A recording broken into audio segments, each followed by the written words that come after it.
On this episode of China Uncensored, hey Google, I've got a search for you right here. America is spending big to counter the Chinese Communist Party.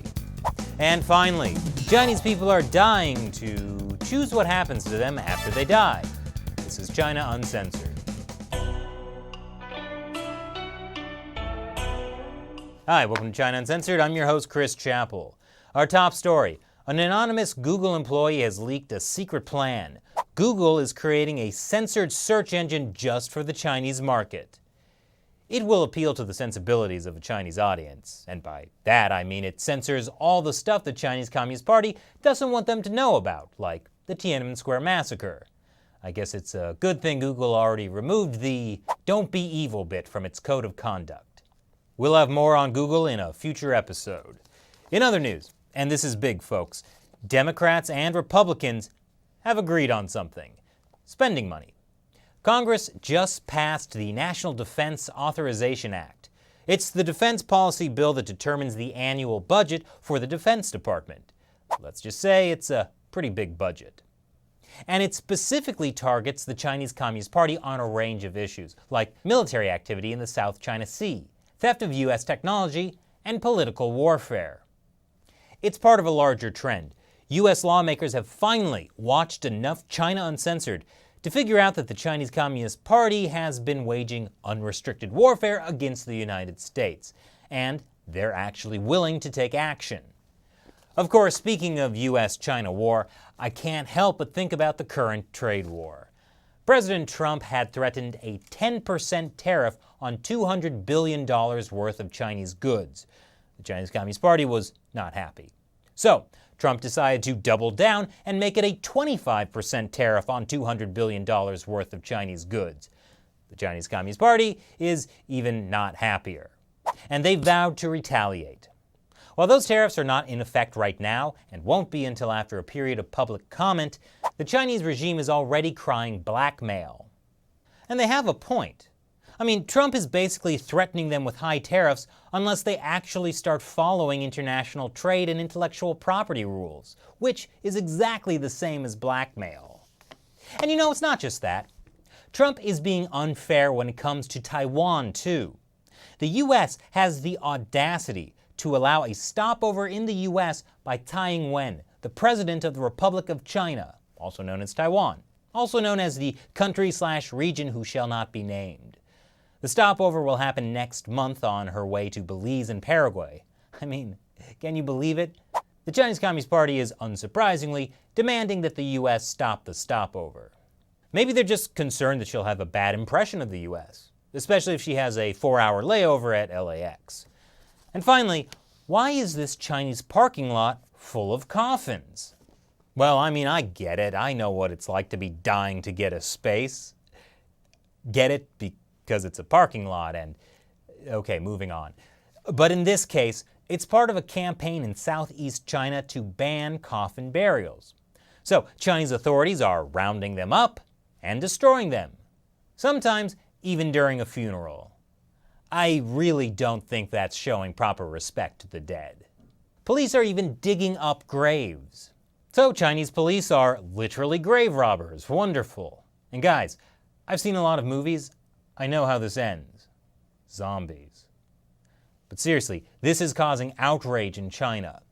On September 1st, Jiangxi province officials will implement a zero burial policy. That means people will have to be cremated. A lot of Chinese people are not comfortable with that. But when has the Chinese Communist Party cared about the feelings of the Chinese people? Mao Zedong called China's burial traditions a feudal superstition. The same Mao Zedong who has this lovely glass coffin in the middle of Beijing, though technically it was never a burial. To give you an idea of how passionate Chinese people are about this, a few years ago, another Chinese province tried a burial ban. So, before the deadline for no more burials, 6 elderly people killed themselves so they could be buried in the ground. I mean, at least that's commitment to tradition? What do you think? Leave your comments below.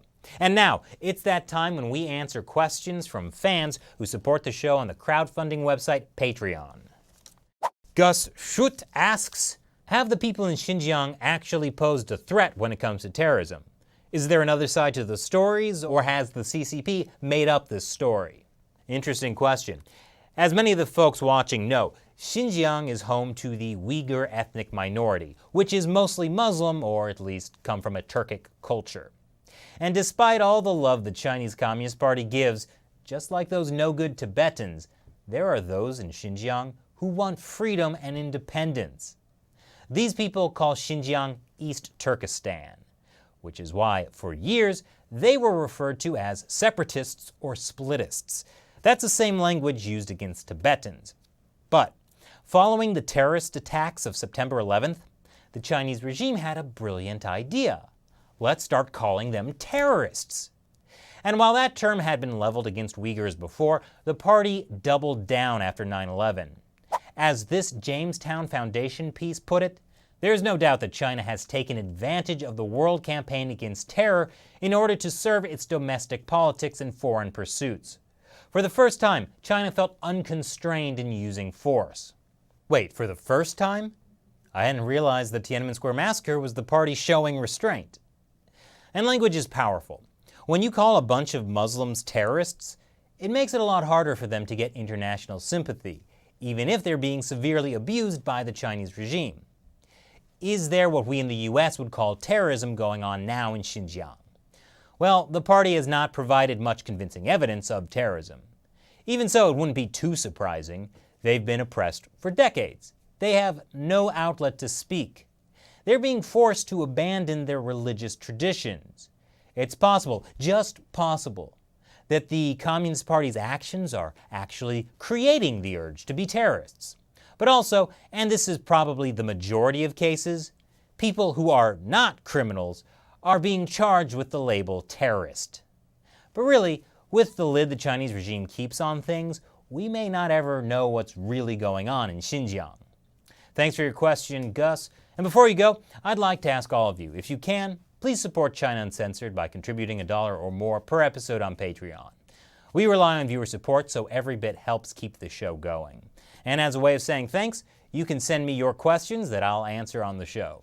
Plus, there's some other neat things you can get when you sign up to support the show. You'll learn more about that on the China Uncensored Patreon site. Link is below. Thanks for watching this episode of China Uncensored. Once again, I'm your host, Chris Chappell. See you next time.